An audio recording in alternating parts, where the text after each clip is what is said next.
ট্রেনে চড়বার আগে যেমন ভাবতে হয় আমার গন্তব্যটা কোথায় নামতে হবে, ঠিক তেমনি জীবনে কিছু করার আগে ভাবতে হয়। কারণ ভেবে কোনো কাজ করে ভেবো না। ঠিক সময়ে যদি ঠিক সিদ্ধান্তটা নেওয়া যায় তবে জীবন খুব সুন্দর।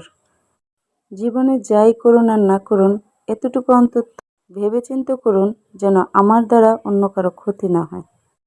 কারণ প্রকৃতি ছাড় দেয়, ছেড়ে দেয় না। আপনি যা আজকে কর্ম করবেন ঠিক তারই ফল কিন্তু আপনাকে ভোগ করতে হবে।